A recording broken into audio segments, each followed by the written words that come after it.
keutamaan puasa dan manfaat-manfaatnya. Dan ini sangat wajar teman-teman sekalian, adalah motivasinya atau motivatornya. Saya sudah sering bahasakan setiap kali antum mau melakukan satu perbuatan ibadah, cari tahu keutamaannya. Karena keutamaannya ini nanti akan mendorong kita untuk mau selalu semangat mengerjakan. Mau rajin sedekah, baca keutamaan sedekah. Mau rajin sholat malam, baca keutamaan sholat malam. Mau rajin bakti sama orang tua, baca keutamaannya. Semuanya. Bahkan keutamaan ini dianjurkan oleh para ulama diulang-ulangi. Karena ada sebuah hadis kita tersentuh justru setelah 7 kali dibaca, 10 kali dibaca, wajar itu. Ya. Nah, keutamaan puasa di poin A, keutamaan puasa disebutkan dan ditegaskan dalam hadis-hadis berikut ini. Yang pertama, yang kita bisa dapatkan adalah hadis riwayat Ahmad nomor 15.844 yang berbunyi kata Nabi SAW, as-siyamu junnatun minan nari ka junnati ahadikum minal qital. Puasa itu adalah perisai dari neraka, sebagaimana perisai salah seorang di antara kalian untuk perang. Ya, untuk perang. Artinya perisai itu sangat berguna sekali di zaman dulu. Lemparan panah, lemparan tombak, sabetan pedang, semua bisa ditangkis dengan perisai. Ya. Maka berarti kita bisa menangkis ya, serangan neraka ini atau masuknya seseorang dalam neraka dengan puasa. Dari ini bahasa kiasan yang sangat luar biasa, tinggi sekali maknanya. Artinya betul-betul kita akan tertameng dari api neraka hanya dengan puasa itu. Sebagaimana juga nanti kita lihat bahwasanya satu hari puasa di jalan Allah, sunnah atau wajib, itu akan menyebabkan kita dijauhkan dari api neraka sejarak 70 tahun. Itulah hadis setelahnya. Hadis yang diriwayatkan Imam Bukhari nomor 2840 dan Imam Muslim 1153. Kata baginda Nabi SAW, man sama yawman fi sabilillahi azza wa jal zahzahallahu wajahu anin nari bidzalikal yawmi 70 kharifa. Barang siapa yang berpuasa satu hari di jalan Allah yang maha suci dan maha pemurah, maka Allah akan menjauhkan wajahnya dari neraka disebabkan puasa hari itu sejauh perjalanan 70 tahun. Ya, dan ini keutamaan yang luar biasa kata ulama, baik itu puasa sunnah ataupun puasa wajib. Ini teman-teman tadi yang puasa hari Senin, ada masalah apa? Nah, putus ke tangannya, buta ke matanya, habis ke tenaganya? Enggak. Jadi orang yang tidak puasa, was-was. Rugi antum nggak puasa, kenapa nggak puasa? Kecuali punya udzur-udzur syar'i. Dan memang ibadah itu teman-teman seperti bola salju, harus selalu digulirkan. Nanti dia makin besar, makin besar, makin besar. Kalau masih ingat dulu contoh rasional saya katakan, kita ini sama syaitan seperti orang yang lomba lari. Kalau antum tetap di garis start, syaitan di sebelah kita, dia bisa membuat kita ini tidak semangat. Seperti kalau musuh di sebelah kita, kamu lemah, kamu nggak kuat, kamu pasti kalah. Kita terganggu dengan itu. Dan dia leluasa melakukan, bahkan dia bisa menusuk, bisa menendang, bisa menarik kita. Karena kita nggak lari-lari nih. Tidak memulai ibadah itu. Kalau antum sudah mulai Senin, Kamis puasa, sudah mulai masuk Ayyamul Bid, sudah mulai itu seperti orang yang sudah mulai lari.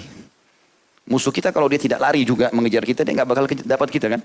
Maka dia mulai berlari, tapi beda godaannya orang yang sedang berlari dengan orang yang diam di tempat. Kalau orang berlari, dia teriak, kadang-kadang kita dengar, kadang-kadang tidak. Bisa dia jangkau, bisa tidak. Kalau antum lebih cepat larinya, maka dia nggak bisa jangkau itu. Maka ibadah harus mulai dilakukan. Kalau enggak kapan? Kira-kira kapan antum memulai ini? Kalau bukan sekarang. Itu jadi sebuah poin penting. Mumpung masih muda, akhi dan ukhti. Mumpung masih sehat. Kecuali punya udzur syar'i berbeda. Ya, berbeda. Kayak pengantin baru mungkin. Mungkin. Terpaksa dia batal. Mungkin. Orang musafir, sakit. Ya. Mungkin. Diundang oleh orang dipaksa buka puasa. Kalau sunnah, mungkin. Tapi kalau tidak ada udzur, masih kuat, Masya Allah. Tapi kan haus, Ustaz, lapar. Semua juga orang rasain itu. Tapi dengan seteguk minuman di saat buka puasa, hilang semuanya. Kemudian juga yang ketiga adalah doa orang puasa diijabah. Apa yang dia sampaikan.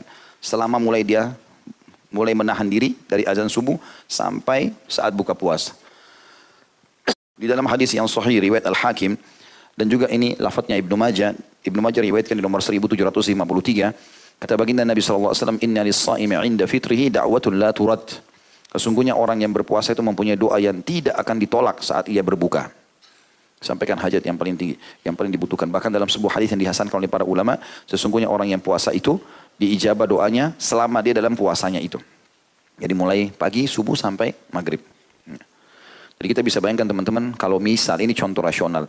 Seseorang di antara kita dipanggil ke istana presiden kah, atau ke mana tempat seorang yang punya kedudukan. Kemudian dia mengatakan, kalau yang datang kepada saya di jam sekian, maka saya akan terima semua jadi tamu dan apa saja yang dia mau dikasih. Misal pembebasan tanah, jabatan, mungkin orang semua pada antri. Kalau perlu minuman makanannya dipegang. Atau pagi kalau dikasih syarat, boleh tapi nggak boleh makan, nggak boleh minum. mungkin orang semua akan lakukan. Harus datang pakai baju hitam atau jas hitam, baju kemeja putih, pasti dilakukan semua. Hanya karena salah satu hajat dunianya diterima. Orang puasa akhi dan ukhti, pahalanya besar dan doanya mustajab. Langsung Allah SWT terima. Kalimat Nabi SAW tidak ditolak, artinya pasti diterima. Kemudian juga selanjutnya, mereka akan mendapatkan satu kem istana di surga, dikhususkan untuk orang puasa semuanya. Sebagaimana dalam hadis Bukhari, di nomor 1896 dan Imam Muslim juga menyebutkan di nomor 1152. Inna fil jannati baban yuqalu lahu ar-rayyan yadkhulu minhu as-sa'imuna yawmal qiyamah la yadkhulu minhu ahadun ghairuhum yuqalu ayna as-sa'imun fayaqumun la yadkhulu minhu ahadun ghairuhum fa idza dakhalu ughliq falam yadkhul minhu ahad. Sesungguhnya di dalam surga itu terdapat sebuah pintu yang disebut Ar-Rayyan. Orang-orang yang berpuasa masuk ke dalam surga pada hari kiamat melalui pintu itu dan tidak ada seorang pun selain mereka yang masuk melalui pintu tersebut. Ditanyakan di manakah orang-orang yang berpuasa, maksudnya rutin berpuasa. Kemudian mereka berdiri dan masuk melaluinya tanpa seorang pun selain mereka. Jika orang-orang yang berpuasa telah masuk, pintu tersebut ditutup sehingga tidak ada seorang pun selain mereka yang bisa masuk melaluinya. Kata ulama hadis yang dimaksud di sini adalah pintu-pintu surga sangat banyak, ada 8 pintu surga dalam hadis yang sahih dikatakan dan akan dipenuhi oleh manusia, gitu kan? Tapi ada satu pintu dikhususkan bagi orang yang rutin puasa. Sehingga tidak ada orang lain masuk di pintu itu. Karena pintu-pintu yang lain, orang semua bisa masuk. Di sini dikhususkan. Itu makna yang pertama. Makna yang kedua adalah, memang setiap muslim, ya, kalau dia mengerjakan semua jenis ibadah ini, maka dia bisa memiliki istana di setiap pintu gerbang itu. Kata Nabi SAW, nanti akan ada orang yang dipanggil dari pintu sholat, pintu jihad, pintu sedekah, ya, pintu puasa, dan seterusnya. Ya, kata Abu Bakar, ya Rasulullah, apakah ada orang yang dipanggil dari semua pintu itu? Maksudnya dia punya istana di setiap pintu gerbang itu. Tentu ini akan lain bentuknya, fasilitasnya. Yang ini juga lain, yang ini juga lain. Kata Nabi SAW, ada dan aku berharap kamu salah satunya. Karena semua jenis ibadah maksimal dikerjakan oleh Abu Bakar radhiyallahu anhu. Itu yang dimaksud di sini. Poin B-nya tentang masalah manfaat puasa. Kata Syekh Abu Bakar Jazair rahimahullah, di antara manfaat-manfaat spiritual yang terdapat pada puasa adalah puasa membiasakan seseorang untuk bersabar dan menguatkannya, mengajarkan pengendalian diri dan membantunya dalam mengendalikan diri, menumbuhkan karakter-karakter ketakwaan dalam diri dan mendidiknya. Khususnya ketakwaan yang merupakan tujuan utama yang hendak dicapai setelah puasa seperti disebutkan dalam firman Allah Ta'ala Al-Baqarah 183. A'udzu billahi minasyaitonir rajim.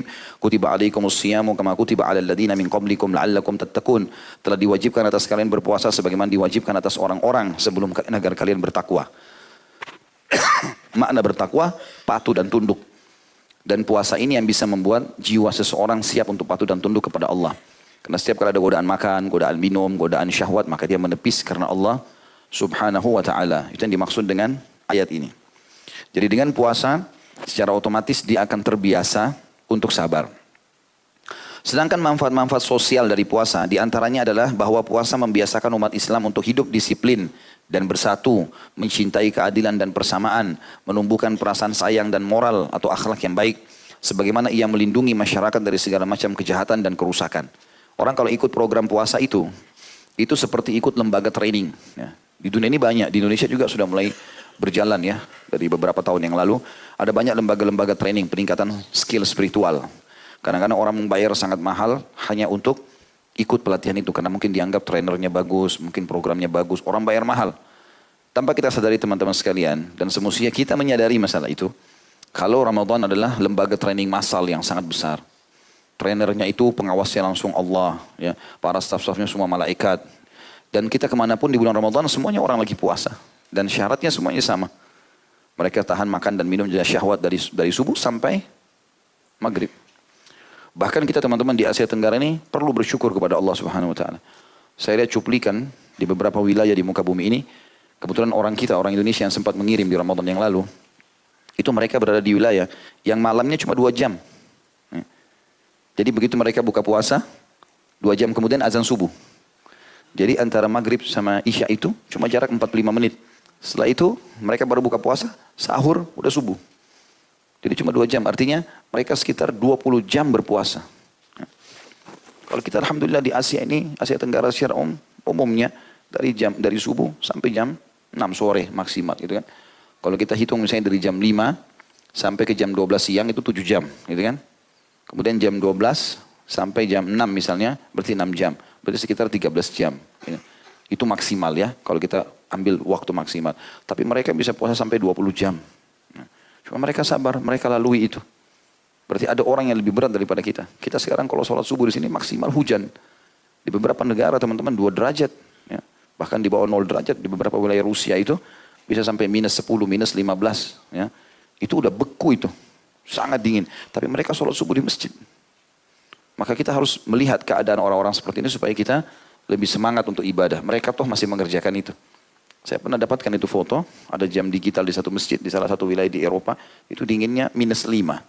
Di foto, ini loh, dalam kondisi seperti ini, masih penuh masjid orang pergi sholat. Anak-anak muda lagi. Ini kan. Maka ini pukulan, ya, tamparan yang sangat keras bagi kita di Asia, yang malas pergi sholat subuh di masjid, padahal sebenarnya sangat mudah. Kemudian selanjutnya dikatakan, dari segi kesehatan juga, di antara manfaat-manfaat puasa adalah bahwa puasa membersihkan usus-usus, memperbaiki lambung, membersihkan badan dari sisa-sisa makanan dan kotoran-kotoran, serta dapat meringankan tubuh dari himpitan kegemukan dan berat badan karena lemak. Di dalam hadis Rasulullah SAW, sumu tasihhu. Berpuasalah kalian niscaya kalian akan sehat. Ini disebutkan Ibnu As-Sunni dan Abu Nuaim dan As-Suyuti menghasankannya. Walaupun ada ulama yang menyelisih yang mengatakan hadis ini lemah, ya. Tetapi umumnya kalau dilihat manfaat secara global, memang kita temukan puasa itu sangat sehat. Ya. Apalagi memang pola makan diatur. Ya. Sahur itu sebelum subuh, kemudian nanti habis ya, maghrib baru makan.